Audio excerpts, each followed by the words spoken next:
किताबुल अम्वाल सफ़ा 1993 पे रिवायत किया है। इसी तरह जलीलुल कदर ताबईन है, हज़रत अम्र बिन मैमून, अम्र बिन शुरहबील और मुर्रा हमज़ानी, ये तीनों जलीलुल कदर ताबईन रिवायत करते हैं कि उनका भी अमल और दीगर ताबईन का हमारे दौर का अमल यह है कि वो राहिबों को सदका फितर में से देते थे।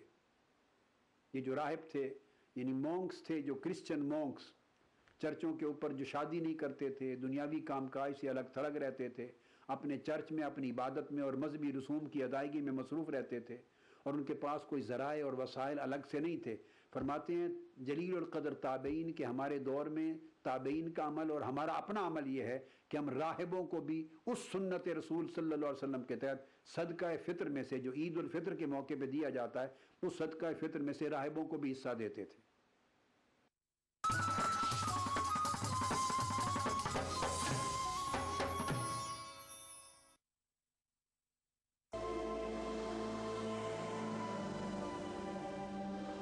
इंसान सदियों से जेवरात इस्तेमाल कर रहा है अपनी जीनत और शख्सियत के निखार के लिए। बतौर मुसलमान हम पत्थरों और कीमती धातों की अहमियत और अफादियत को मानते हैं। इन तमाम बातों को मद्देनजर रखते हुए कोरल ब्रांड्स लाया आपके लिए अनमोल और नायाब तर्ज का एक लॉकेट। खालिक कायनात के इसमें मुबारक वाला अमेरिकन डायमंड कट स्टोन से मुज़य्यन ये हसीन जाज़बे नजर 1 ग्राम माइक्रो गोल्ड प्लेटेड लॉकेट और चेन, यूनिक सिंगापुरी डिजाइन। ये लॉकेट आपकी शख्सियत को अपनी दमक और एक्स्ट्रा ग्लिटरिंग पावर से ऐसे निखारेगा कि हर देखने वाली आंख दंग रह जाएगी। ये लॉकेट महज जेवर ही नहीं बल्कि खास अंदाज से जुड़े डायमंड कट अमेरिकन स्टोन्स का अनोखा करिश्मा है।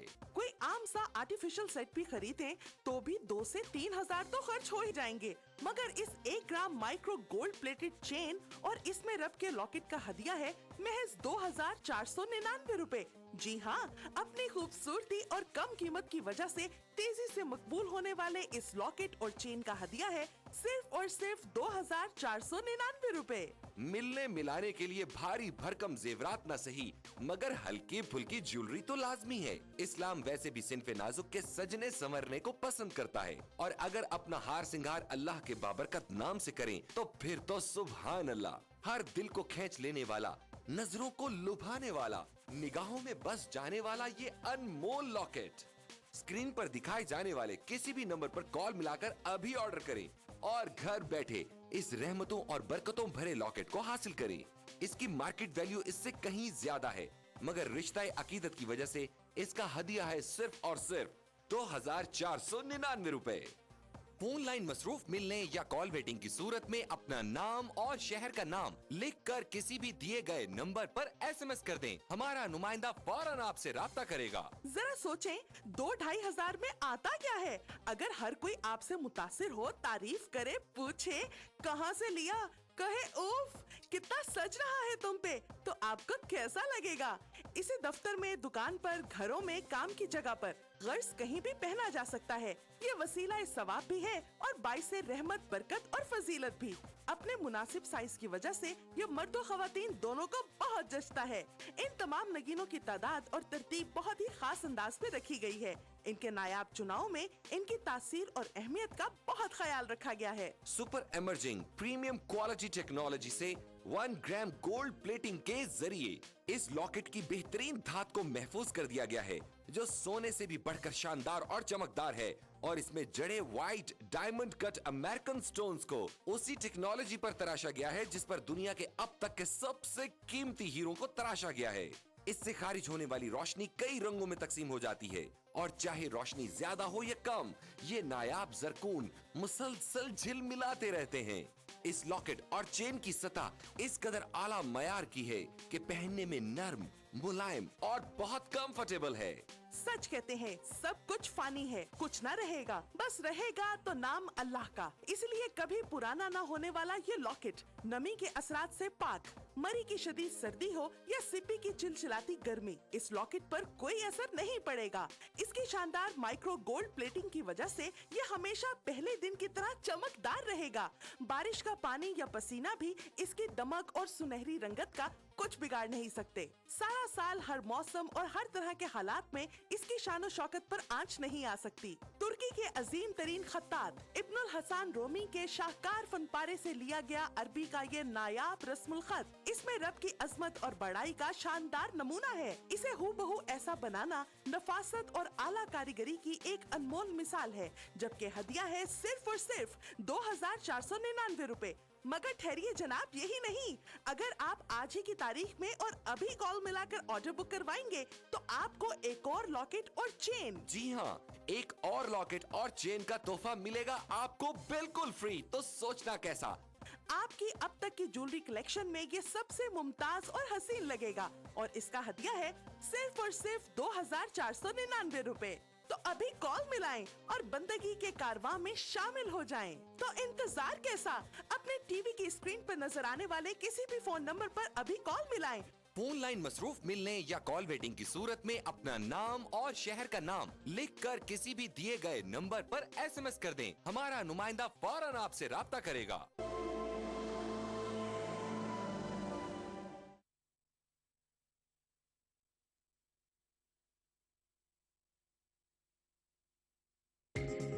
ETV उर्दू पर अगला प्रोग्राम।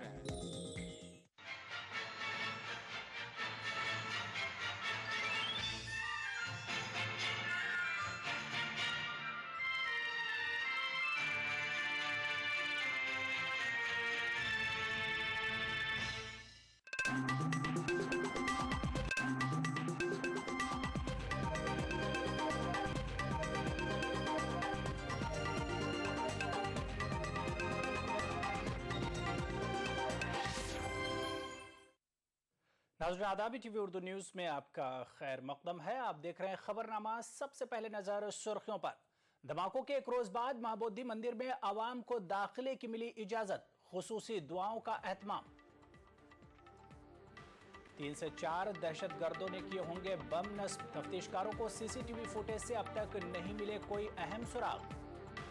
कोयला घपले की जांच कर रही CBI ने दूसरी सरकारी एजेंसियों से मालूमात साझा करने की सुप्रीम कोर्ट से मांगी इजाजत। झारखंड में हुकूमत साजी का दावा पेश कर सकते हैं हेमंत सोरेन। झारखंड लेजिस्लेचर पार्टी की मंगल को मीटिंग। और इंतखाबी मंशूर की गाइडलाइन मुरतब करने का मामला, इलेक्शन कमीशन मुसल्लमा पार्टियों की मीटिंग अनकरीब करेगा तलब।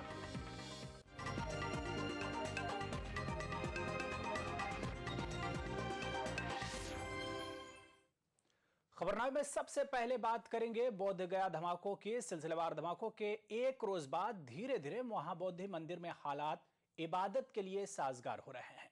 शाम दुनिया भर के 50 मुल्कों के बौद्ध भिक्षुओं ने यहां खुसूसी दुआओं का एहतमाम किया।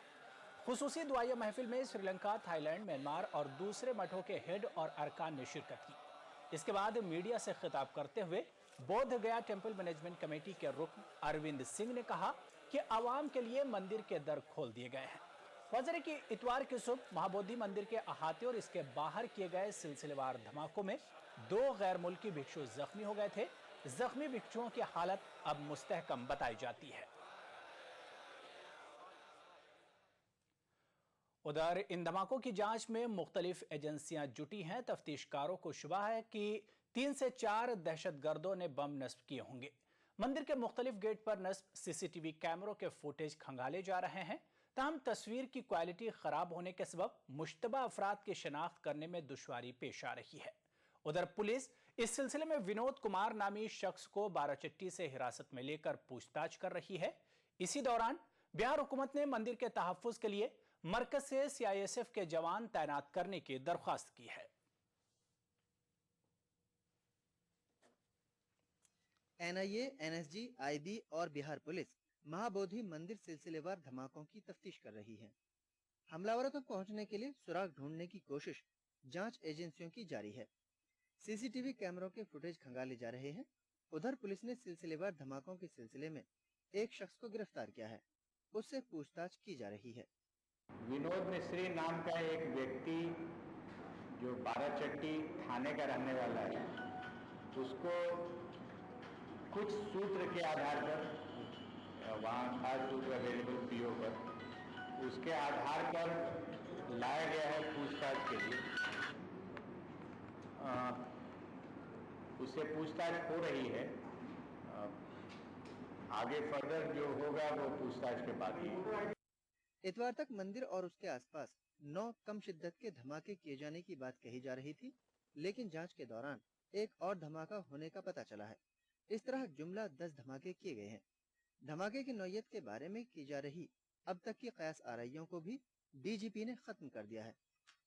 लेकिन आज 10-5 लाख की इंफॉर्मेशन है और टोटल 13 बॉम्ब वहाँ रखे गए।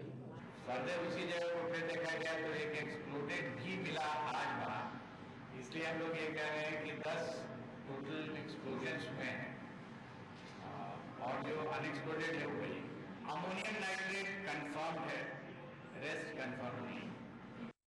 बिहार हुकूमत ने मरकज से मंदिर के तहफ्फुज के लिए सेंट्रल इंडस्ट्रियल सिक्योरिटी फोर्स फराहम करने की दरखास्त की है। उसका कहना है कि सीआईएसएफ जवानों की आमद तक मंदिर की हिफाजत बिहार पुलिस करेगी।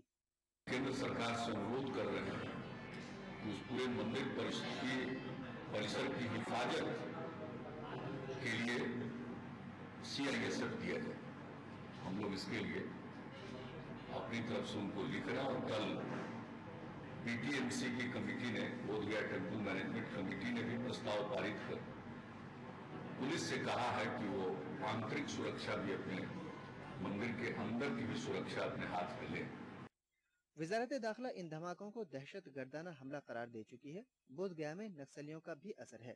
इन धमाकों में नक्सलियों के इम्कानी हाथ होने के मुतालिक जब वजीर आला नीतीश कुमार और डीजीपी अभयानंद से दरियाफ्त किया गया तो उन्होंने सिर्फ इतना कहा कि मामले की हर पहलू से जांच की जा रही है।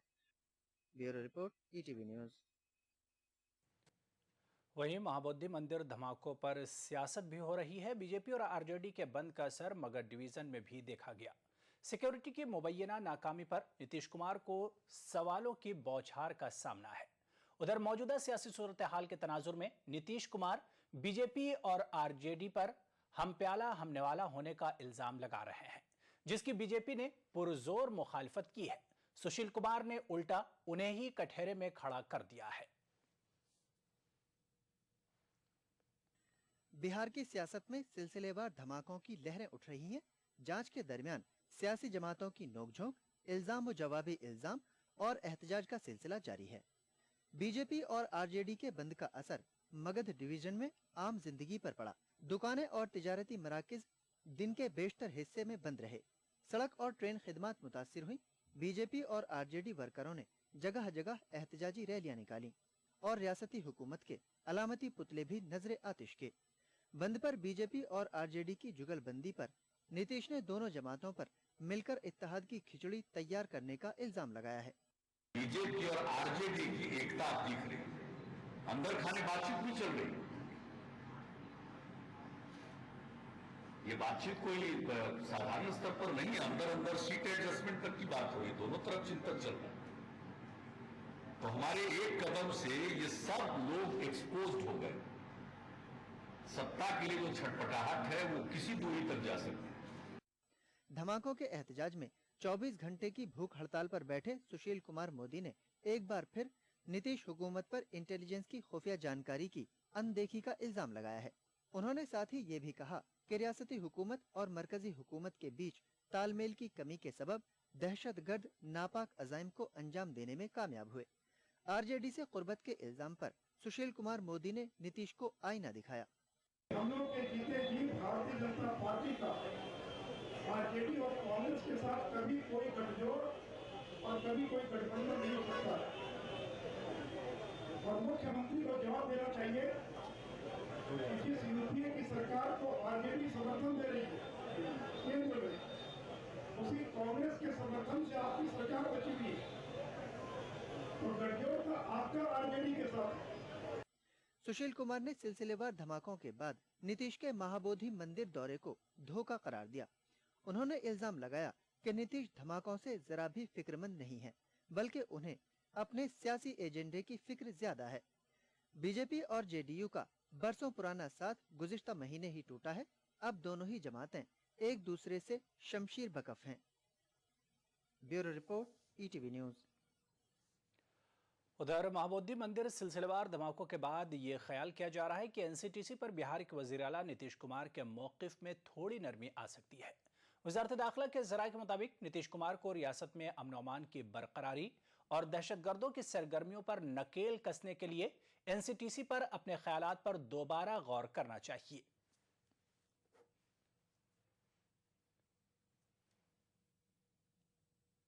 खबरनामे में फिलहाल लेंगे छोटा सा ब्रेक, जल्द हाजिर होंगे। अरे हाँ कर रहा हूँ। अरे प्रजापति, संडे कब है? क्या हुआ? संडे आज ही मना लो। टेंशन थकान उतारने के लिए संडे का इंतजार क्यों? नवरत्न तेल की मालिश से रोज की थकान रोज मिटाओ। नवरत्न तेल लगाओ, हर शाम संडे मनाओ। की जब पीते जा तू अब भी मिलेंगे हम न दोबारा।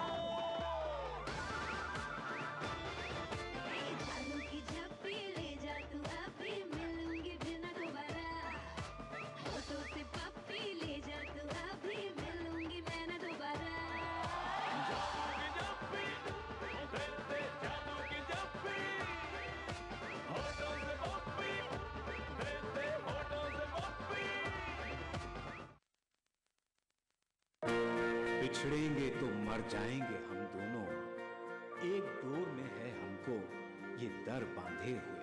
मैं ख्वाब में इस मुल्क का नक्शा बनाता हूँ। मुझे अपनी वफादारी पे कोई शक नहीं होता। मैं खूने दिल मिला देता हूँ जब झंडा बनाता हूँ। हिंदू और मुस्लिम मुल्क की दो आंखें हैं। अपने मुल्क की तरक्की और खुशहाली का काम हिंदू और मुस्लिम एकता के जरिए किया जा सकता है। मजहब नहीं सिखाता आपस में बैर रखना। हिंदी हैं हम, वतन है हिंदुस्तान हमारा।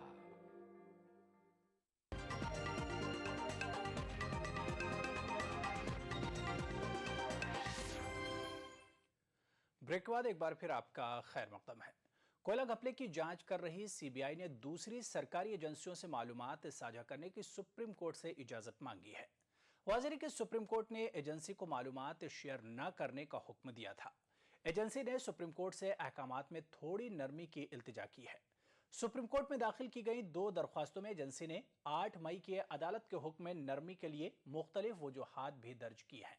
सीबीआई के मुताबिक कानूनी तौर से उसे सीवीसी और दीगर एजेंसियों से मुख्तलिफ सतहों पर मुख्तलिफ बिना पर मालूमात साझा करने पड़ते हैं। खबर झारखंड से जुड़ी है, जहां जेएमएम मंगल के रोज हुकूमत साजी का दावा पेश कर सकती है। Party general secretary Vinod Pandey ने मीडिया को यह इत्तला दी। उन्होंने कहा कि पार्टी के पास हुकूमत साजी के लिए मतलूबा नंबर है। मंगल को सुबह 11 बजे रांची में झारखंड मुक्ति मोर्चा लेजिस्लेचर पार्टी की मीटिंग है। वाज़ेह कि 82 रुकनी रियासती असेंबली में अक्सरियत साबित करने के लिए कांग्रेस जेएमएम इत्तेहाद को 42 अरकान की हिमायत की जरूरत है। फिलहाल उसे 41 अरकान की तायद हासिल है। इसका दावा है कि दीगर आजाद अरकान की हिमायत भी उसे हासिल होगी। मौजूदा असेंबली में जेएमएम के 18, कांग्रेस के 13 और आरजेडी के 5 अरकान हैं। इंतखाबी मंशूर के लिए रहनुमा खतूत मुरतब करने की गरज से इलेक्शन कमीशन अनकरीब सभी मुसल्लमा कौमी और रियासती पार्टियों की मीटिंग तलब करेगी। हाल ही में सुप्रीम कोर्ट ने इलेक्शन कमीशन को इंतखाबी मंशूर के लिए रहनुमा खतूत वज़ा करने का हुक्म दिया था। कमीशन ने सभी जमातों को सुप्रीम कोर्ट के हुक्मनामे की नकल रवाना कर दी है, ताहम मीटिंग की तारीख अभी मुकर्रर नहीं की गई है। वाज़ेह कि 5 जुलाई को मफाद आम्मा के अर्जदाश्त पर समाअत करते हुए सुप्रीम कोर्ट ने इलेक्शन कमीशन को इस सिलसिले में गाइडलाइन वज़ा करने की हिदायत दी थी। खबर आसाम से है, जहां सैलाब की सूरत हाल दिन ब दिन बदतर होती जा रही। धेमाजी, लखनपुर और चिरांग समेत 11 अजला में तकरीबन 350 गांव ज़ेरे आब आ गए हैं। 1 लाख से ज्यादा अफराद सैलाब से मुतासिर हैं। धेमाजी और चिरांग में सैलाब मुतासरीन के लिए राहती कैंप लगाए गए हैं। इनमें तकरीबन 1500 अफराद पनाह लिए हुए हैं। आसाम रियासती डिजास्टर मैनेजमेंट अथॉरिटी के मुताबिक ब्रह्मपुत्र नदी कई मकामात पर खतरे के निशान से ऊपर बह रही है। 6000 हेक्टेयर ज़राई जमीन ज़ेरे आब आ गई है और धान की खड़ी फसल को काफी नुकसान पहुंचा है। सैलाब मुतासरा जिला में कई अहम सड़कें बह गई हैं। बिजली, पानी और मौसलाती खिदमात भी मुतासिर हुई हैं। इस बीच वज़ीर-ए-आज़म डॉक्टर मनमोहन सिंह ने आसाम के वज़ीर आला तरुण गोगोई से बातचीत की और सैलाब से पैदा शुदा हालात का जायजा लिया। मनमोहन सिंह ने गोगोई को हर मुमकिन मदद की यकीन दहानी कराई।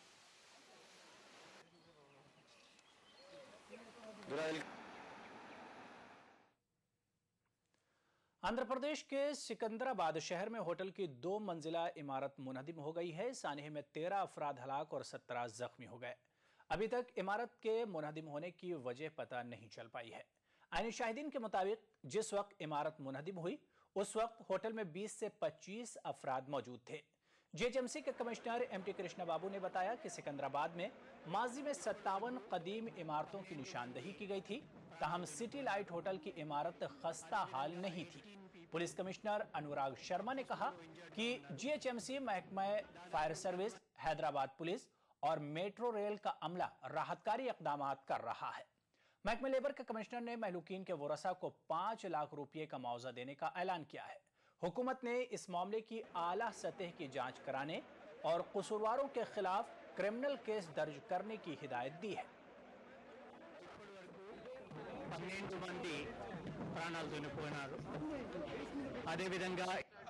About 5 lakhs will be paid for the death as per the Employees Compensation Act to the member of the deceased.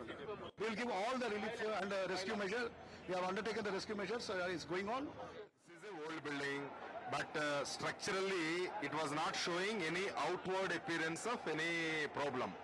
So it seems to be okay. In the recent verification in the survey also, this building was not identified for demolition. So we had identified 57 buildings in this area for demolition, out of which we have already demolished 15 buildings in the last 1 month. So, but unfortunately this was not visible. People say that he is preparing some Halim batti on the top of the thing.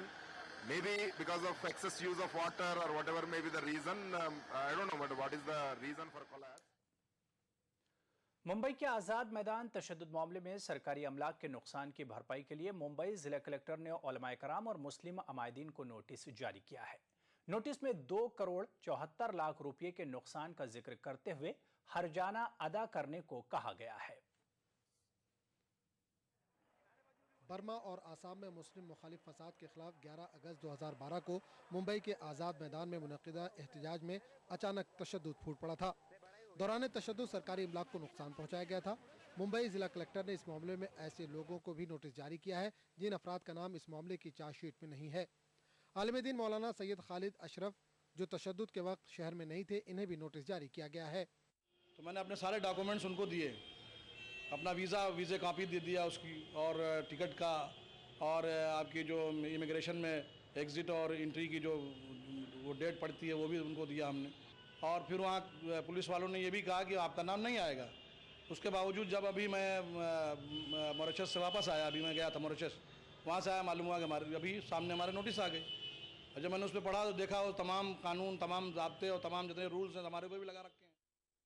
Notice में हर्जाने की अदायगी के मुतालिक 1 हफ्ते में जवाब दाखिल करने का जिक्र है, जबकि उलमा इकराम और मिली तंजीमों ने नोटिस पर सख्त रद्द अमल का इजहार किया है। कहाँ से दंगाई आए, किसने दंगा किया, पुलिस उनको पकड़ने के बजाय, हुकूमत उनको पकड़ने के बजाय जो मतलब दुआ के लिए आए थे और अपनी आवाज़ हुकूमत तक पहुंचाने के लिए आए थे, उनको नोटिस दी जा रही है, उनको हरासा किया जा रहा है। ये तो ये समझ में आ रहा है कि 2014 में जो इलेक्शन हो रहा है उसके तई मुसलमानों को मतलब दबा दिया जाए, ये अपनी कुछ मांग ना कर सकें और ये किसी तरह का हुकूमत के ख़िलाफ़ कुछ आवाज़ बुलंद ना कर सकें। इसी वजह से ये लोग ये सारा काम कर रहे हैं। इस मामले में जिन अफराद को नोटिस मिली है वो नोटिस का कानूनी जवाब देने की तैयारी कर रहे हैं। उलमा इकराम इस मामले में एक मीटिंग के इनेकाद पर भी गौर खौस कर रहे हैं। ETV news, Mumbai. जयपुर के होटल रमांडा में पीर क्रोज ईटीवी की सालाना बिजनेस मीटिंग हुई। इस मीटिंग में 7 रियासतों की मार्केटिंग टीमों के नुमाइंदों ने शिरकत की। बिजनेस मीट में टीवी 18 ग्रुप के सेल्स एंड मार्केटिंग डिपार्टमेंट के अरकान ने भी शिरकत की। सालाना मीटिंग में ईटीवी उर्दू और हिंदी चैनल्स के हेड जगदीश चंद्र ने मार्केटिंग टीम के सालाना निशाने और इसमें पेशरफ्त का जायजा लिया। टीवी 18 ग्रुप के सेल्स डिपार्टमेंट के चीफ एग्जीक्यूटिव अफसर संजय दुआ भी मीटिंग में मौजूद थे।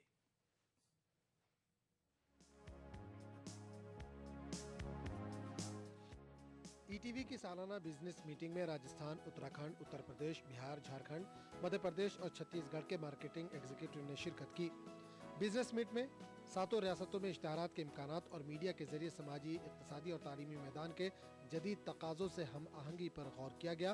इसके अलावा टीम को दरपेश चैलेंजों के ताल्लुक से तफसीली तबादला ख्याल किया गया। मीटिंग में ईटीवी उर्दू हिंदी चैनलों के हेड जगदीश चंद ने कहा कि चैनल हमेशा आम आदमी और आम आदमी से जुड़ी खबरों के साथ है। इन्होंने कहा कि ईटीवी हमेशा ही हाशिए पर पड़े तबकात की आवाज़ बनकर उभरा है। यही वजह है कि इश्तिहारात की दुनिया में भी ईटीवी अपना एक मुनफरिद मुकाम बनाने में कामयाब रहा है। मार्केटिंग एग्जीक्यूटिव की हौसला अफजाई करते हुए ईटीवी हेड ने कहा कि टीम की नज़र महज इश्तिहारात पर ही नहीं रहनी चाहिए, बल्कि इश्तिहारात के बाद इसके असरात से भी इश्तिहार देने वालों को आगाह करना जरूरी है। जगदीश चंद ने इश्तिहारात की दुनिया में नए मौक़ों की तलाश पर जोर दिया।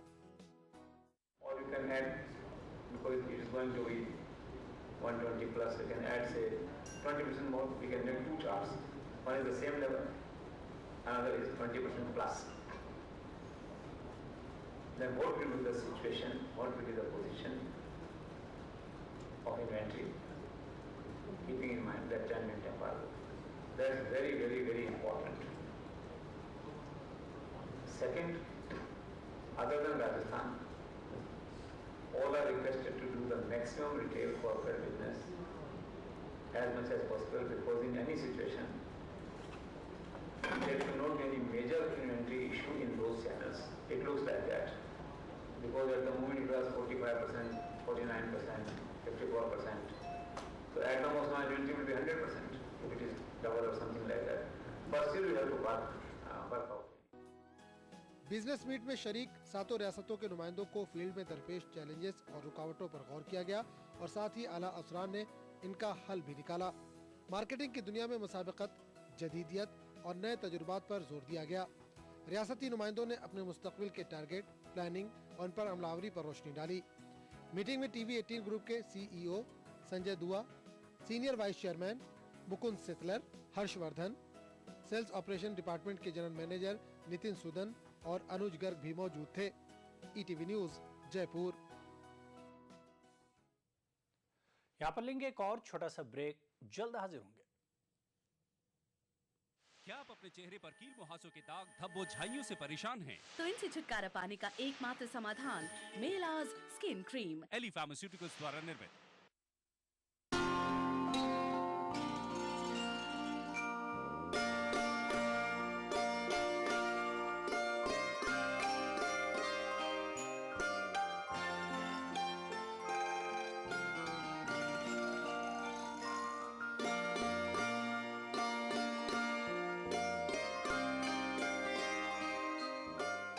मध्य प्रदेश के राजगढ़ में वाक़े सैयद कुर्बान अली शाह बदख्शानी रहमतुल्लाह अलैह दरगाह पर देखिए खुसूसी पेशकश बुध की रात 8:30 और जुमा 2:30 बजे, सिर्फ ईटीवी उर्दू पर।